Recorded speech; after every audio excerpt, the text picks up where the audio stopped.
नमस्कार आप सभी को। मैं आपका अपना अधिवक्ता उज्जवल वर्मा।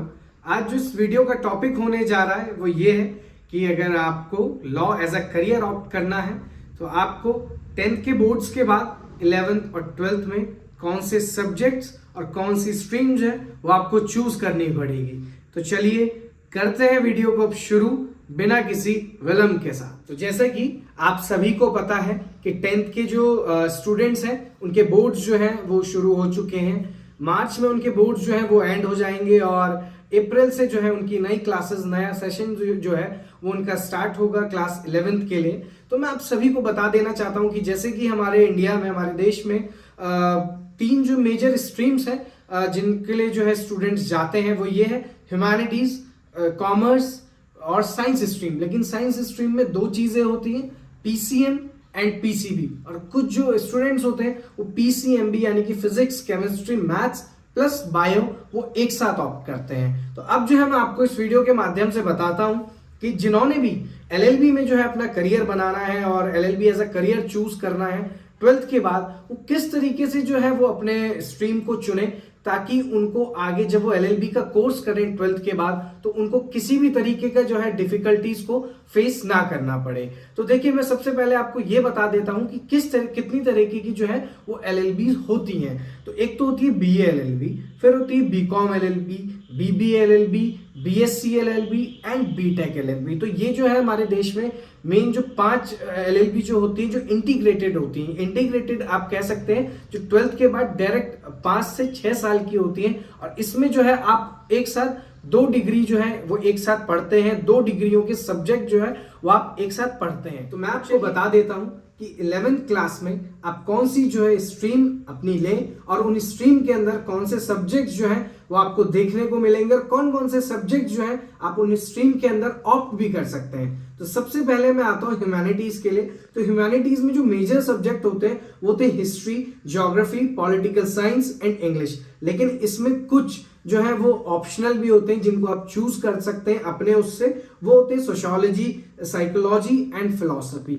ये बेसिकली हर एक स्कूल में नहीं होते पर जिन भी स्कूलों में होते हैं वहां आप जो है आपको ऑप्शन मिलता है कि आप इनको ऑप्ट कर सकते हैं। फिर जो है वो दूसरी स्ट्रीम है वो है कॉमर्स स्ट्रीम, जिसमें होते हैं कॉमर्स होती है, अकाउंट्स होती है, इकोनॉमिक्स होती है एंड इंग्लिश तो जो है वो मैंडेटरी रहती है।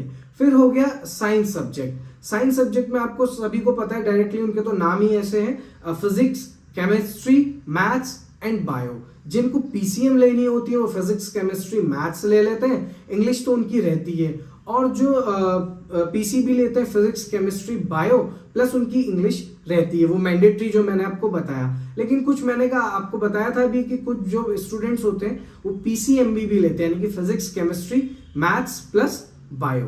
तो चलिए अब मैं आपको वीडियो में फर्दर लेके चलता हूं। मैं ये बताऊंगा अब आपको कि आपका जो 11th और 12th में जो आप स्ट्रीम लेंगे वो आपका कितना जो मेजर और वाइटल रोल जो है वो प्ले करेंगी जब आप 12th के बाद एलएलबी की स्ट्रीम जो है वो चूज करेंगे। तो जैसे कि मैं आपको बता देता हूं, अगर आपने ह्यूमैनिटीज ली है तो वो सबसे ज्यादा जो है आपको सरलता पहुंचाएगी जब आप बीए एलएलबी की तरफ बढ़ेंगे, क्योंकि जब आप बीए एलएलबी करेंगे इंटीग्रेटेड 12th के बाद वो 5 साल का कोर्स होता है, जैसे कि आप सभी को पता होगा। तो वो 5 साल का कोर्स होता है और उसमें जो है पहले की 3 साल जो होते हैं उसमें बीए के सब्जेक्ट प्लस एलएलबी के सब्जेक्ट तो पूरे 5 साल पढ़ाए ही जाते हैं। लेकिन जो स्टार्टिंग के जो 3 साल होते हैं एलएलबी के, उसमें जो है आपको आपके 11th या 12th आप कह सकते हैं या जो आपने उस समय जो चूज करी है स्ट्रीम बीए एलएलबी, जैसे मैंने आपको बताया, आपको उसके सब्जेक्ट पढ़ाए जाते हैं। अगर जैसे आपने बीबीए एलएलबी ली तो वही पहले के 3 साल जो है आपको कॉमर्स के सब्जेक्ट पढ़ाए जाएंगे, साथ ही साथ आपको जो है वो एलएलबी के सब्जेक्ट पढ़ाए जाएंगे। बीकॉम एलएलबी में भी सेम एज इट इज होगा, बीएससी एलएलबी में भी, और बीटेक एलएलबी में ऐसे ही होता है। बीटेक एलएलबी में ये होता है कि आपको ये चूज करना पड़ता है कि आपको बीटेक में किस स्ट्रीम में लेना है, जैसे कि कंप्यूटर साइंस हो गया, मैकेनिकल इंजीनियरिंग हो गया, ये सब सिविल इंजीनियरिंग हो गया। तो आपको एक तो इनके सब्जेक्ट पढ़ाए जाएंगे प्लस आपको जो है वो एलएलबी के सब्जेक्ट पढ़ाए जाएंगे। लेकिन जो बीटेक एलएलबी होती है वो 5 साल की नहीं होती है, वो पूरे के पूरे जो है वो 6 साल की होती है। बाकी जो एलएलबी होती है वो जो इंटीग्रेटेड होती है वो 5 साल की होती है और बीटेक एलएलबी जो है वो 6 साल की होती है। तो जैसे कि अब मैं आपको बताता हूँ कि जैसे आप 11th और 12th में अपने जो है सब्जेक्ट्स चूज करते हैं, स्ट्रीम चूज करते हैं, तो वो जो है आप किस तरीके से जो है आपको हेल्प करेंगे एलएलबी में आगे कोर्स करने में। तो जैसे कि आप इसमें 11th 12th में ह्यूमैनिटीज लेते हैं, तो मेरा ये मानना है कि जो ह्यूमैनिटीज लेता है 11th 12th में उसे बीए एलएलबी करनी चाहिए उस स्टूडेंट को, क्योंकि जो बीए एलएलबी है उसमें क्या होगा कि आपको आपका जो है पहले का कोर्स जो है वो पढ़ा हुआ रहेगा और आप जो है कहीं ना कहीं डीप नॉलेज में जा सकते हैं एलएलबी से रिलेटेड भी। तो आपको जो है कोई भी जो है आपके माइंड में कोई भी प्रेशर नहीं रहेगा कि यार मैं करके तो बीकॉम एलएलबी आया, वो बीकॉम आया उसमें करके आप कह सकते हैं सॉरी कॉमर्स स्ट्रीम आप चूज करके आए, लेकिन अब मैं बीए पढ़ रहा हूँ तो मेरे को जो है बीए के सब्जेक्ट्स में भी सारा ध्यान देना है, प्लस जो है मेरे को एलएलबी के सब्जेक्ट्स में भी सारा ध्यान देना है। तो उससे क्या हो सकता है कि अगर आप उसमें 11th और 12th में ह्यूमैनिटीज लेते हैं तो आपको कहीं ना कहीं वो सरलता पहुंचाएगा, क्योंकि कहीं ना कहीं सिलेबस जो है वो सेम रहता है 11th 12th, प्लस जब आप बीए करते हैं तो उसका सिलेबस भी जो है वो सेम रहता है। तो उससे आपको क्या है हेल्प मिलती है कि आप जो है एलएलबी के सब्जेक्ट्स में ज्यादा फोकस कर सकते हैं और ज्यादा जो है उन पर ध्यान दे सकते हैं। अब मैं आपको बताता हूँ कि जो लोग बीए एलएलबी करेंगे उनका क्या स्कोप रहता है। देखिए जो बीए एलएलबी करते हैं उनका एक तो बहुत ज्यादा वाइड स्कोप रहता है। सबसे पहले वो लिटिगेशन की लाइन जो है वो चूज करते हैं। लिटिगेशन आप कहीं भी कर सकते हो, किसी भी इंडिया के डिस्ट्रिक्ट कोर्ट में, किसी भी हाई कोर्ट में, और जो हमारा सुप्रीम कोर्ट है आप उसमें भी डायरेक्टली जो है लिटिगेशन कर सकते हो। 5 साल का जो कोर्स होता है आपको उसमें अच्छे से जो है वो इंटर्नशिप करनी पड़ती है। उसके बाद जो है वो आप अपनी डिग्री के बाद जो है आप कर सकते हैं लिटिगेशन किसी भी कोर्ट में। और मैं आपको बता देता हूं कि जो बीए एलएलबी ऑप्ट करते हैं वो स्टूडेंट्स लिटिगेशन में जाते हैं सबसे ज्यादा। वो स्टूडेंट्स लिटिगेशन के अलावा जुडिशरी क्रैक करते हैं, प्लस जो हमारे जो यूपीएससी के जो एस्पिरेंट्स होते हैं वो भी कहीं ना कहीं या तो बीए के होते हैं, या मतलब जो ह्यूमैनिटीज साइड के होते हैं वो सबसे ज्यादा क्रैक करते हैं यूपीएससी, या फिर जो बीए एलएलबी जिन्होंने करी है वो जो है क्रैक करते हैं। जुडिशरी भी सबसे ज्यादा यही लोग क्रैक करते हैं। अब उसके आगे जो है मैं आपको बताता हूँ, जैसे कि अगर आपने 11th 12th में कॉमर्स स्ट्रीम लिया तो वो आपको हेल्प करेगा बीकॉम एलएलबी करने में और बीबीए एलएलबी करने में। क्योंकि जो है आप 11th और 12th में अगर कॉमर्स स्ट्रीम लेते हैं तो जैसा कि मैंने आप सभी को अभी सब्जेक्ट्स बताए थे कि कॉमर्स स्ट्रीम के अंदर क्या सब्जेक्ट आते हैं, कॉमर्स हो गया, इकोनॉमिक्स हो गया, अकाउंट्स हो गया, इंग्लिश हो गया, यही सारे सब्जेक्ट जो है वो आपको बीकॉम एलएलबी में पहले के 3 साल में देखने को मिलेंगे, और बीबीए एलएलबी में भी जो है आपको पहले के 3 साल यही सब्जेक्ट जो है देखने को मिलेंगे। तो इससे क्या होगा कि अगर आपने 11th और 12th में पहले की जो है पहले ही अगर आपने कॉमर्स चूज करी हुई है तो आपका जो है बेसिक वो बहुत ही ज्यादा क्लियर रहेगा और बहुत ही ज्यादा जो है वो आपका बेसिक स्ट्रांग रहेगा। जैसे कि बैलेंस शीट बनाना हो गया, लेजर बनाना हो गया, अकाउंट्स मेंटेन करना हो गया, तो वो जो है वो आपको सबसे ज्यादा हेल्प करेगा आपकी बीकॉम एलएलबी और बीबीए एलएलबी में, क्योंकि इनमें भी जो है सबसे ज्यादा जो पहले के 3 साल में सब्जेक्ट आते हैं वो सारे के सारे कॉमर्स रिलेटेड आते हैं। एलएलबी के तो आते ही हैं, लेकिन इसमें अकाउंट्स आती है, आपका जो है मैथ्स आती है। मैंने जो है वो अपने कॉलेज में ये भी नोटिस करा है कि जिनकी पहले 11th और 12th में साइंस स्ट्रीम रही है या वो साइंस बैकग्राउंड से रहे हैं और उन्होंने एलएलबी में जो आके स्ट्रीम जो है वो चेंज कर ली है, जैसे कि बीबीए एलएलबी में आ गए या बीकॉम एलएलबी में आ गए, तो उनके साथ डिफिकल्टीज क्या रही कि एक तो उनका कॉमर्स का जो है वो बैकग्राउंड बिल्कुल भी जो है उनका स्ट्रांग नहीं था, ना उनको कॉमर्स ढंग से आती थी, ना उनको इकोनॉमिक्स आप कह सकते हैं, क्योंकि इकोनॉमिक्स जो है वो दोनों आती है, माइक्रो प्लस मैक्रो दोनों इकोनॉमिक्स जो है इसमें इंक्लूड होती है एलएलबी में। प्लस जो है आपके इसके साथ साथ जो है वो कॉमर्स भी बहुत जरूरी है, अकाउंट्स बनाने आपको आने चाहिए, डायरेक्ट बैलेंस शीट जो है वो आपको बनानी आनी चाहिए, लेजर बनाने आने चाहिए। तो इससे क्या दिक्कत हुई उन्हें कि वो इस चीज को लेके जो है उनका बैकग्राउंड बिल्कुल भी स्ट्रांग नहीं था। ना ही कॉलेज में आके देखिए आपको जो है ऐसा ज्यूम करा जाता है कि अगर आप बीकॉम एलएलबी कर रहे हैं, बीबीए एलएलबी कर रहे हैं, तो कहीं ना कहीं आप जो है वो उस बैकग्राउंड से होंगे, कॉमर्स बैकग्राउंड से होंगे, और आपको जो है ये बेसिक कॉन्सेप्ट जो है वो क्लियर होंगे। लेकिन अगर किसी भी स्टूडेंट के, किसी बच्चे के अगर ये जो कॉन्सेप्ट है पीछे वाले कॉमर्स से रिलेटेड हो गए, चाहे इससे आपके बीए से रिलेटेड हो गए, चाहे बीएससी से रिलेटेड हो गए, अगर आपके ये कॉन्सेप्ट ही क्लियर नहीं होंगे, जो बेसिक कॉन्सेप्ट होते हैं, तो कहीं ना कहीं आपको जो है बहुत ज़्यादा फेस करनी पड़ेगी प्रॉब्लम, और कहीं ना कहीं आप अपने पूरे 5 साल में जो है वो ट्रबल में आ जाएंगे। क्योंकि ये जो है मेजर रोल जो है, मैंने आपको बताया 11th-12th के सब्जेक्ट जो होते हैं और जो आपके स्टार्टिंग के 3 साल होते हैं एलएलबी के, वो मेजर रोल और वाइटल रोल जो है प्ले करते हैं कि आपने कौन सी स्ट्रीम चूज करी है या आप किस बैकग्राउंड से, वो भी जो है बहुत मेजर और वाइटल रोल जो है वो प्ले करते हैं। तो चलिए अब जो है वो मैं आपको बताता हूँ इसका स्कोप, यानी कि BCom LLB, BBA LLB, BSc LLB और बीटेक एलएलबी। अब आप सोच रहे होंगे कि बीएलएलबी का तो मैं स्कोप बता नहीं रहा, तो ऐसा नहीं है, वो मैंने जो है थोड़ी देर पहले ही इस वीडियो में जो है वो बता दिया है। अगर आपसे गलती से मिस हो गया है वो स्कोप देखना बीएलएलबी का, तो आप थोड़ा सा जो है बैक जा सकते हैं। आई थिंक सो 1 या 2 मिनट बैक जाना होगा और आपको जो है वो वीडियो देखने को मिल जाएगी। फिर जो है आप वापस से आके ये सारे के सारे स्कोप जो है वो देख सकते हैं। तो चलिए मैं करता हूँ आपके साथ स्टार्ट। सबसे पहले मैं आपको बताऊंगा बीबीए एलएलबी का स्कोप क्या होता है। तो देखिए, अगर आप बीबीए एलएलबी ऑप्ट करते हैं तो मैंने आपको सब्जेक्ट बता दिए कौन से होते हैं। तो आप उसमें क्या कर सकते हैं, बीबीए एलएलबी जब आप लेते हैं तो आप एक तो कॉर्पोरेट सेक्टर में जा सकते हैं। एमएनसी जो कंपनी होती है, मल्टीनेशनल कंपनीज जो होती हैं, वो आपको हायर करती हैं। प्लस जो लॉ फर्म्स होती हैं जिनमें एमएनसी रिलेटेड जो है वो काम होते हैं, वो भी आपको जो है हायर करती हैं।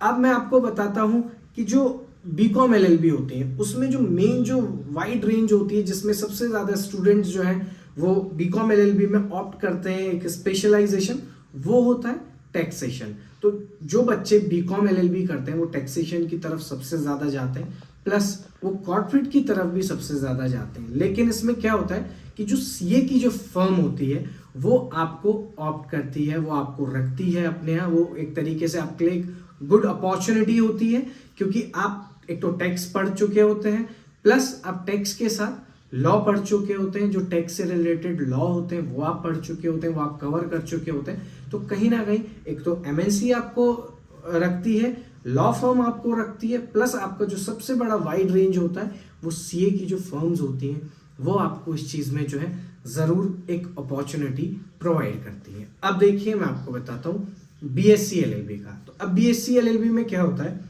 कि जिस बैच का मैं पढ़ा हुआ हूं उसमें बीएससी एलएलबी में सिर्फ एक स्टूडेंट होता था। तो आप ये देख सकते हैं कि हमारे इंडिया में बीएससी एलएलबी का इतना स्कोप नहीं है। प्लस अब अगर मैं मेजर बात करूं तो मैं अब आता हूं आपके साथ बीटेक एलएलबी में। तो सबसे पहली चीज बीटेक एलएलबी के लिए मैंने आपको बताया आपके पास फिजिक्स, केमिस्ट्री, मैथ्स होना बहुत ज़रूरी है, यानी कि साइंस स्ट्रीम से आप होने बहुत ज़रूरी है 11th और 12th में, तभी आप जो है ऑप्ट कर सकते हैं बीटेक एलएलबी। अब देखिए मैं आपको बताता हूँ बीटेक एलएलबी जो होती है वो होती है 6 साल की। हाँ जी, तो इंटीग्रेटेड कोर्स जो है वो ये 6 साल का होता है 12th के बाद, 5 साल का नहीं होता। अब आप इसमें क्या होता है बीटेक के सब्जेक्ट पढ़ते हैं, प्लस आप जो है इसमें बीटेक की जो स्पेशलाइजेशन होती है, जैसे कि कंप्यूटर साइंस हो गया, सिविल इंजीनियरिंग हो गया, मैकेनिकल हो गया, ऑटोमोबाइल हो गया, ये सारी इंजीनियरिंग भी आपको चूज करनी पड़ती है कि आपने किस में बीटेक करना है। फिर आपका आ जाता है रेदर कि आपको एलएलबी में कौन सी स्पेशलाइजेशन जो है वो चूज करनी है। अब इसमें सबसे ज्यादा जो ट्रबल में जो चीजें होती हैं, या जो आप कह सकते हैं कि एक एजुकेशनल प्रेशर बहुत ज्यादा बन जाता है इन 6 साल के दौरान, अगर आप ये 2 डिग्री एक साथ करते हैं तो वो क्या होता है। सबसे पहले मैं आपको बताता हूँ, जैसे आपने बीटेक एलएलबी ले लिया, आपका कॉलेज स्टार्ट हुआ, तो आपको बीटेक के सब्जेक्ट में भी सबसे ज्यादा ध्यान देना है। और लॉ तो आपके लिए है ही एक नया सब्जेक्ट, ठीक है, वो आपको पूरे के पूरे 6 साल लॉ भी पढ़ना है, प्लस जो स्टार्टिंग के पूरे जो 6 साल होते हैं आपको उसमें बीटेक के सारे सब्जेक्ट भी पढ़ाते हैं और लॉ के सारे सब्जेक्ट भी पढ़ाते हैं। तो उससे क्या होता है कि जब कंपनीज प्लेसमेंट के लिए आती हैं तो इसमें क्या होता है, इसमें कॉर्पोरेट सेक्टर ही आपको सबसे ज्यादा लेता है, या आप कह सकते हैं एमएनसी आपको लेती है। तो इसमें क्या जो है ट्रबल देखने को मिलता है स्टूडेंट्स के साथ जो बीटेक एलएलबी करते हैं, उनके साथ ये दिक्कत होती है कि ना तो वो बीटेक ढंग से कर पाते हैं, क्योंकि बीटेक खुद में एक बहुत टफ कोर्स है, उसकी जो एक पढ़ाई है वो बहुत डीप नॉलेज वाली पढ़ाई है, आपको प्रॉपर जो है डीप नॉलेज के साथ उसे पढ़ना पड़ता है। प्लस जो एलएलबी है वो खुद में जो है आपका रिसर्च जो है टॉपिक होता है, क्योंकि आपको बहुत ज़्यादा जो है रिसर्च करनी पड़ती है लॉ में। डेली नए नए अमेंडमेंट्स आते हैं, लॉज जो है इनैक्ट होते हैं उन सब से रिलेटेड। तो इससे क्या होता है, जब कोई भी स्टूडेंट जो है वो बैठता है प्लेसमेंट के लिए, जब कंपनीज आती हैं तो उसमें क्या होता है, उनको चाहिए होता है एक बंदे के साथ दोनों चीज़। यानी कि अगर इस बंदे ने बीटेक एलएलबी करी है तो इस स्टूडेंट को बीटेक का भी सब कुछ पता होना चाहिए जिस स्ट्रीम से ये है, प्लस इसको एलएलबी का भी पता होना चाहिए। साथ ही साथ एलएलबी में जो स्पेशलाइजेशन इस स्टूडेंट ने ली है वो भी इसे पता होना चाहिए।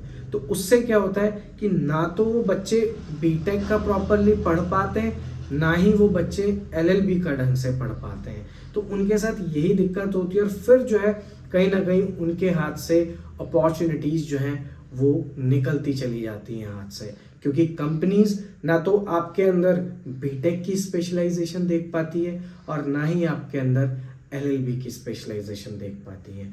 और उसके बाद मैं ये भी बता देता हूँ कि कहीं ना कहीं फिर वो बच्चे या तो एमटेक कर लेते हैं या एमबीए कर लेते हैं, क्योंकि उसी के बाद कहीं ना कहीं उनका एक आप कह सकते हैं थोड़ा सा जो है एक अपॉर्चुनिटी बढ़ जाती है एमएनसीज में जाने की, और इसी वजह से वो एमबीए करते हैं।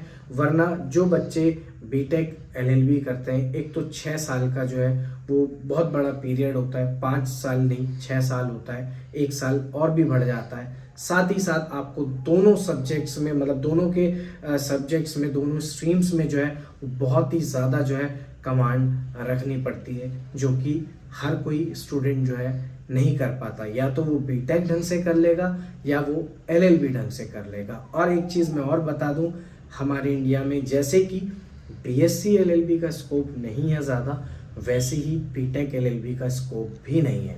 तो अगर आपको बीटेक करना हो तो आप सिर्फ बीटेक करें, और अगर आपको एलएलबी करनी हो तो आप और किसी स्ट्रीम को लेके एलएलबी करें, ताकि आप जो है एटलीस्ट एक सब्जेक्ट, एक स्ट्रीम में जो है वो कम से कम आप कमांड बना पाएं। ऐसा अपने साथ बिल्कुल भी ना करें कि आपका मन था एलएलबी का, पेरेंट्स का मन था बीटेक का, तो आपने दोनों मर्ज करे और बीटेक एलएलबी ले ली। तो ना तो आप उससे बीटेक कर पाएंगे अच्छे से, ना ही आप एलएलबी ढंग से कर पाएंगे। तो चलिए मैं आपको इसी के साथ साथ जो है एक एडिशनल नॉलेज जो है वो बता देता हूँ। एक एडिशनल बात जो है वो मैं आपके साथ ज़रूर शेयर करना चाहूँगा, वो करियर से रिलेटेड है।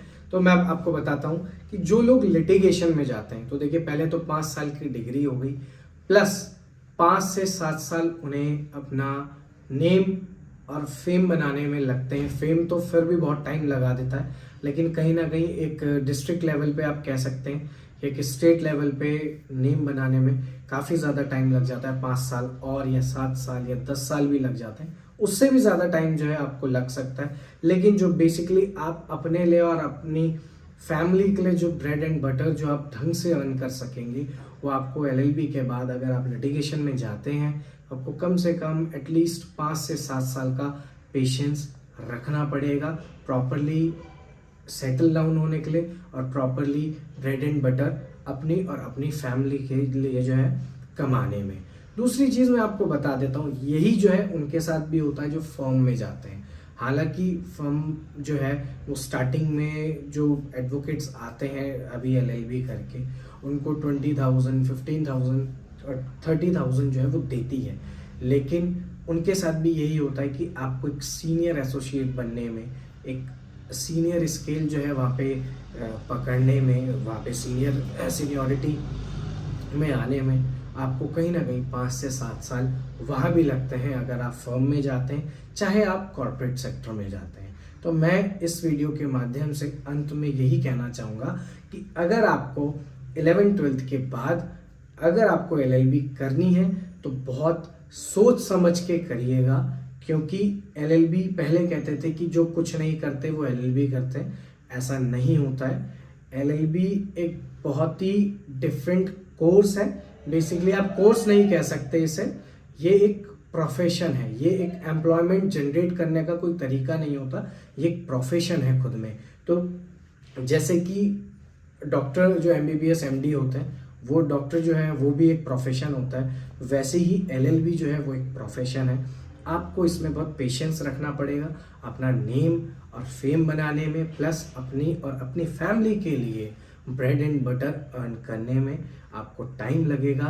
प्लस अगर आप फर्स्ट जनरेशन एडवोकेट हैं तो आपके साथ सबसे जो मेजर दिक्कत आएगी वो ये आएगी कि एक तो फर्म जो होती हैं वो कहीं ना कहीं स्टार्टिंग में फर्स्ट जनरेशन एडवोकेट्स जो होते हैं उन्हें जल्दी से हायर नहीं करती जब तक उनके पास एक जर्नल 2-3 साल का लिटिगेशन का, एक हार्डकोर लिटिगेशन का आप कह सकते हैं बेस नहीं, या उनके पास लिटिगेशन का कॉन्सेप्ट क्लियर नहीं होता है। कुछ लोगों के माइंड सेट में, कुछ स्टूडेंट्स ऐसे होते हैं जिनके माइंड में ये होता है कि हमने कॉर्पोरेट ले लिया है स्पेशलाइजेशन, तो अब जो है हम सीधे एमएनसी में जाएंगे और सीधे जो है हम उनके लीगल एडवाइज़र बन जाएंगे। ऐसा नहीं होता है।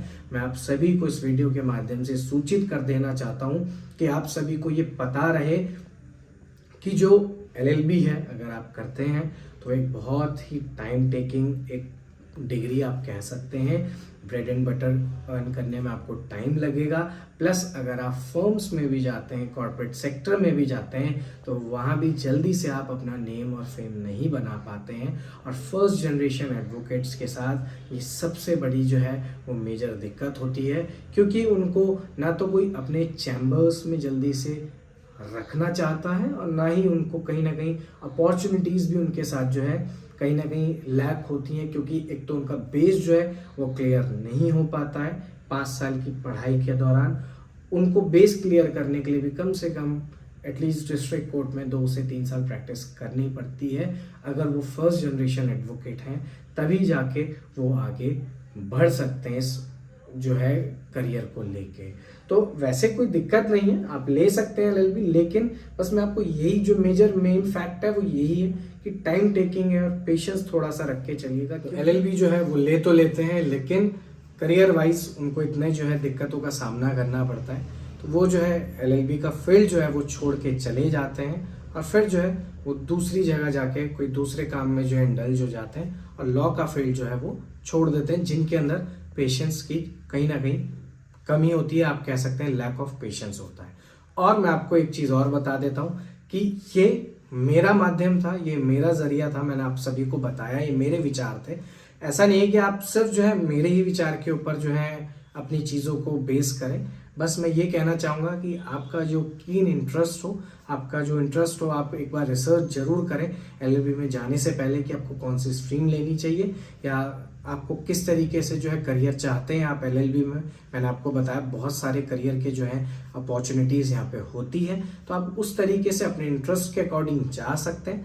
तभी आप जो है स्ट्रीम चूज़ करिए एलएलबी में अच्छी सी, और 11th-12th में भी सही स्ट्रीम चूज़ करके तभी आप जो है आगे बढ़ें इंटरेस्ट के अकॉर्डिंग, और तभी आप जो है अपना करियर एलएलबी में बनाएं। धन्यवाद। आशा करता हूँ आप सभी को ये वीडियो बेहद पसंद आई होगी, और अगर पसंद आई है तो मेरे चैनल को लाइक, शेयर, कमेंट और सब्सक्राइब करना बिल्कुल भी ना भूलें। धन्यवाद।